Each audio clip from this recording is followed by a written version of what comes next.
Welcome back. हमारा panel साथ है, मलिक नदीम आबिद साहब और जौहर सलीम साहब हमारे साथ मौजूद हैं। और इससे पहले बीबीसी की एक रिपोर्ट आई है जिसको डिस्कस करना ज़रूरी है। मोदी पाकिस्तान को तनहा करना चाहते थे मगर खुद तनहा हो गए। बीबीसी की ये रिपोर्ट बता रही है भारत ने पाकिस्तान की सालसी को नज़रअंदाज करके खुद को सिफारती तौर पर मजीद कमज़ोर कर लिया है। जौहर सलीम साहब, हम अभी ये डिस्कस भी कर रहे थे, आप इस पर बात भी कर रहे थे, इंडिया की जो डिप्लोमेटिक रेलिवेंस है, बल्कि ये कहा जाए कि इररेलेवेंस अब हो गया वो, उसके बावजूद भी अब ये बीबीसी की रिपोर्ट भी इस पर आ गई है कि मोदी पाकिस्तान को तनहा करना चाहते थे मगर खुद तनहा हो गए। तो क्या ये बेहतर ना होता कि अगर खित्ते के पूरे अमन के लिए पाकिस्तान एफर्ट्स कर रहा था तो इंडियन गवर्नमेंट भी इसको तस्लीम करती, इसको सराहती, इसको मानती, क्योंकि बहुत सारे अदर बेनिफिट्स इंडिया के भी इसमें शामिल हैं।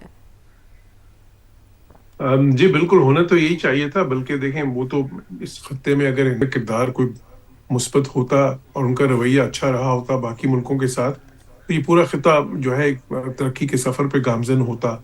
और आपस में इस किस्म की जो मुश्किलात हैं वो उसका शिकार ना होता। आज उनके किसी भी मुल्क के साथ ताल्लुकात अच्छे नहीं है इस खत्ते में, बेशक वो पाकिस्तान हो, बांग्लादेश हो, श्रीलंका हो, नेपाल हो, हत्ता के मालदीव्स हो।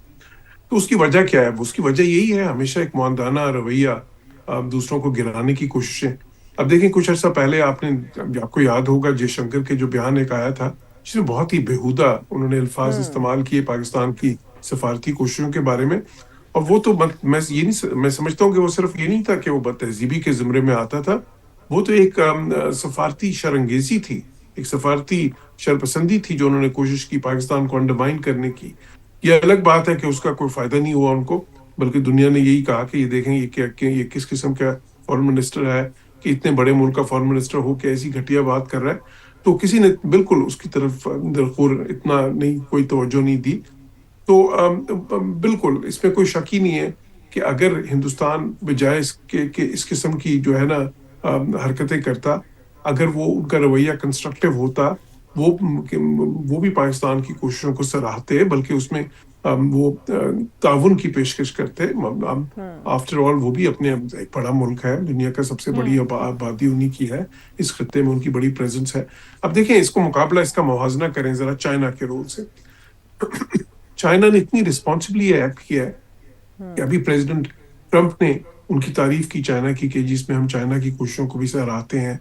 इसी तरह न्यूयॉर्क टाइम्स की एक स्टोरी आई है जिसमें ये कहा गया है कि चाइना की जो है ना दरे पर्दा, उन्होंने बहुत ज्यादा परसुएड किया, बहुत ज्यादा उन्होंने जोर डाला ईरान के ऊपर कि ये सीज फायर पे, क्योंकि ईरान नहीं मान रहा था। और पाकिस्तान की कोशिशें भी जो इतनी कामयाबी से हमकिनार हुई हैं, तो उसमें चीन की ताईद पाकिस्तान को हासिल थी।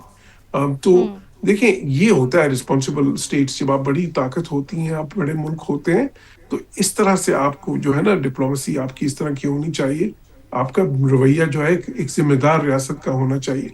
हिंदुस्तान ने बदकिस्मती से कोई सबक नहीं सीखा इन सारी चीजों से। अभी तक एक गैर जिम्मेदारी का मुजाहरा होता है, एक बचकाना, और जो है ना कई बार तो गैर मुहज़्ज़बाना किस्म की उनकी अल्फाज का चुनाव भी, और साथ ही साथ उनका रवैया भी कि और उसका नतीजा क्या निकला? उसका नतीजा ये निकला कि एक बिल्कुल, उसका डिप्लोमेटिक नतीजा आइसोलेशन क्या का निकला है? शिकार सही हो। है, बिल्कुल दुरुस्त कह रहे हैं जौहर सलीम साहब। आप हमारे साथ ही रहिएगा। नदीम साहब की जानिब चलती हूँ। नदीम साहब, आपका क्या पॉइंट है इस सारे सिनेरियो के ऊपर? इंडियन जो रोल है उसके ऊपर आपका क्या पॉइंट ऑफ व्यू है? क्योंकि अगर देखा जाए तो पाकिस्तान ने एक तरह से ये जो जंग रुकवा कर सिफारती महाज पर इंडिया में भी ह्यूमैनिटेरियन क्राइसिस को रोका है, तो इसके बारे में आप क्या कहेंगे? देखिए, बिल्कुल आपकी बात बजा है कि ये इंडिया, पहली बात तो ये, चूंकि खुद वो काम नहीं कर सके जो उनको भी करना चाहिए था। अगर उनके ईरान के साथ ताल्लुकात अच्छे थे, और अब चूंकि उनके अमेरिका के साथ ताल्लुकात इतने अच्छे नहीं रहे, अगर अच्छे होते तो उनको भी ये काम करना चाहिए था। और ये सिर्फ, मैं समझता हूँ, ये पाकिस्तान की जिम्मेदारी नहीं थी। ये तो पाकिस्तान वेंट जो है ना वे बियॉन्ड इट्स रिस्पॉन्सिबिलिटीज, इसलिए कि सिर्फ ये पाकिस्तान का मुफाद नहीं था, ये पूरे खित्ते के लोगों का मुफाद था। और अब भी है कि इस खित्ते के लोग जो है वो पीसफुली अपने इलाके में, अपने घरों में रहें। इंडिया ने ना सिर्फ नेगेटिविटी उसमें दिखाई, बल्कि जिस तरह वैसे जौहर सलीम साहब ने फरमाया, पहले भी उन्होंने बहुत, जयशंकर साहब ने बड़ी गलत बयान दिए, बड़ी स्टेटमेंट्स ऐसी दी, और उसका बल्कि उनको इतना नुकसान हुआ कि वो पाकिस्तान अगर जितनी मर्जी एफर्ट करता तो शायद इंडिया को डिप्लोमेटिकली इतना नुकसान ना पहुंचा सकता जितना जयशंकर के नेगेटिव बयान और उनके स्टेटमेंट्स ने दिया। सो मैं समझता हूं अगर इंडिया पाकिस्तान की एफर्ट्स को एक्नॉलेज करता, उनको अप्रिशिएट करता और बल्कि ये कहता कि हमें बताइए, हम भी आपके साथ इन एफर्ट्स में शामिल होना चाहते हैं, तो ये इंडिया का एक बहुत बड़ा अच्छा जेस्चर समझा जाता। लेकिन इंडिया ने अपनी हैसियत और अपनी औकात और अपनी नेगेटिव डिप्लोमेसी का भांडा खुद ही फोड़ दिया चौक चौराहे में। और जी अगर वो बल्कि ये इसमें शामिल होते तो मैं समझता हूं कि जो इंडिया और पाकिस्तान का अभी चांस है, इंडिया और पाकिस्तान का जो 77 ईयर से डिस्प्यूट चल रहा है कश्मीर के ऊपर, जिसपे हम 4 जंगें लड़ चुके हैं, हजारों लाखों लोग शहीद हो चुके हैं, और उसको भी हम अगर रिजॉल्व करना चाहें तो इंडिया को चाहिए बिल्कुल, कि पाकिस्तान की वो जानिब वन से स्टेप अभी अहेड। भी यही पैगाम है अपने नेबरहुड के लिए कि अगर वो चाहें तो इस पीस प्रोसेस में शामिल हो सकते हैं। बड़ी वुसअत, बड़े दिल का मुजाहरा अगर करें तो। मलिक नदीम आबिद साहब, आप हमारे साथ मौजूद थे।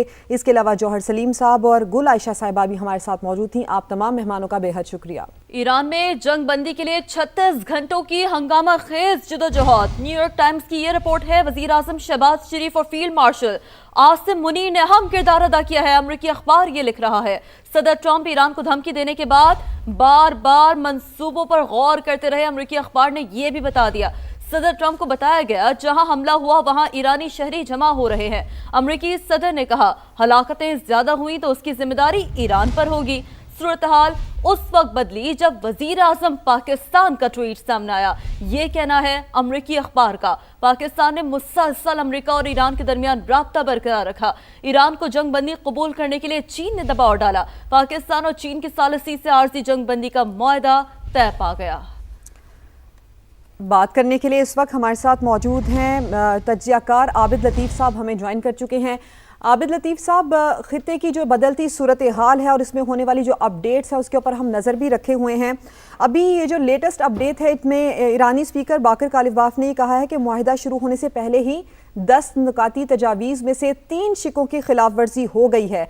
तो आपको क्या लगता है कि मुज़ाकरात के दरमियान ऐसा होना, ऐसे बयानात का सामने आना कोई कॉन्फ्लिक्ट पैदा कर सकता है? तो आबिद लतीफ़ साहब से हम राब्ता करने की कोशिश करते हैं, उनसे हमारा राब्ता होगा। अभी तक ईरान और अमेरिका के दरमियान होने वाली जंग बंदी से मुतालिक जो अपडेट सामने आ रही हैं उसमें सूरत हाल कुछ बदलती हुई भी शीरी दिखाई दे रही है। बिल्कुल ऐसा ही है, और जैसे कि हम देख रहे हैं मुसलसल नाज़रीन को अपडेट्स कर रहे हैं कि अमेरिकी सदर डोनाल्ड ट्रंप का ईरान से मुतालिक एक बयान भी सामने आया। बात करेंगे, आबिद लतीफ़ साहब में ज्वाइन कर चुके हैं।